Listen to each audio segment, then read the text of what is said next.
यानी इस पेड़ को क्या बोलते हैं? गोला। सबने कैन देखी होगी ना, सॉलिड शेप होती है ना, ये क्या होती है? 3D shapes. ये किस में आता है आपके? 3D शेप्स में, ठीक है, यानी 3 डायमेंशनल शेप, यानी इसकी कुछ वॉल्यूम होगी, हाइट होगी कुछ, ठीक है। ये हो गया आपका गोला, ठीक है, स्फीयर। और अगर मैं इसको आधे को हटा दूं तो ये हमारा क्या हो जाएगा? अर्ध गोला, यानी हेमिस्फीयर हो जाएगा, ठीक है, समझ में आया? ये आपका हो गया स्फीयर और ये आपका क्या हो गया? हेमिस्फीयर। अब देखिए, इस टॉपिक का नाम है curve surface area of sphere and total surface area of sphere. कैसे निकालेंगे? कर्व सरफेस एरिया क्या होता है? घुमावदार एरिया। इसमें कोई स्ट्रेट लाइन तो नहीं है, सिर्फ कर्व है ना। कर्व सबको पता क्या होता है? ये रोड जा रही है सीधी रोड, जाते जाते एकदम घूम जाए, बाइक चलाते हुए एकदम घूम जाते हैं, क्या होता है? यही घुमावदार जो एरिया होता है, इसी को क्या कहते हैं? कर्व सरफेस एरिया, यानी कर्व एरिया, ठीक है। ये तो होगी स्ट्रेट लाइन आपकी, स्ट्रेट लाइन समझ गए? सीधी रेखा, ये हो गई सीधी रेखा। ये कौन सी हो गई? घुमावदार रेखा। यानी अगर इसका एरिया निकालेंगे क्या कहेंगे उसको? कर्व सरफेस, यानी घुमावदार एरिया। समझ में आ सबको? इसमें कोई स्ट्रेट लाइन तो नहीं है क्या? किसी को दिख रही है?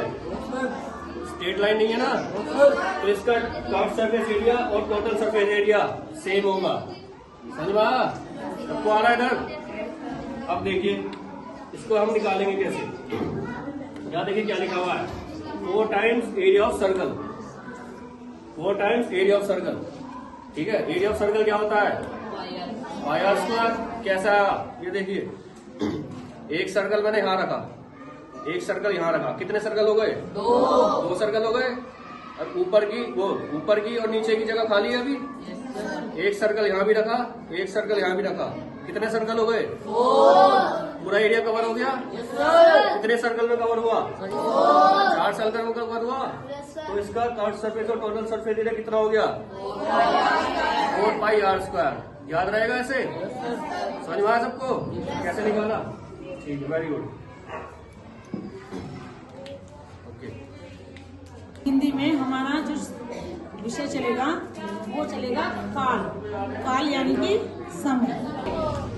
काल की परिभाषा क्या है? जिस क्रिया शब्द से समय का बोध होता है, यानी कि समय का हमें ज्ञान होता है, उसे हम क्या कहते हैं? काल कहते हैं।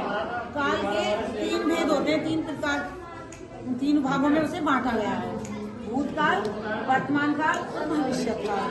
तो सबसे पहले भूतकाल। भूतकाल क्या होता है? जो समय बीत गया है, जो समय हमारा बीत गया है, उसे क्या कहते हैं? भूतकाल कहते हैं। जैसे सौरभ ने पुस्तक पढ़ी, वो पढ़ नहीं रहा है, पढ़ी, चाहे 2 घंटे पहले पढ़ी हो, चाहे कल पढ़ी हो, यानी पहले पढ़ चुका है वो। गौरव ने खाना खाया, गौरव भी खाना खा चुका है, तो वो किस में खाया? उसने भूतकाल में खाया है। दूसरा है हमारा वर्तमान काल, जो समय चल रहा होता है, जैसे कि अब जो समय चल रहा है, जैसे आप पढ़ रहे हो, तो ये किस में आएगा? वर्तमान में, कि मोहन पढ़ रहा है, तो अब पढ़ रहा है वो फिलहाल में, तो उसे कहते हैं वर्तमान काल। तीसरा होता है भविष्य काल।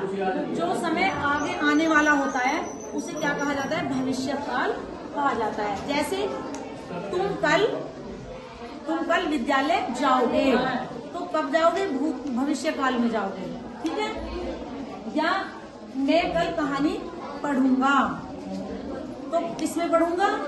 भविष्य में, आगे आने वाले समय में। जो आगे आने वाला समय उसे कहा जाता है भविष्य काल। समझ में आ गया? इतनी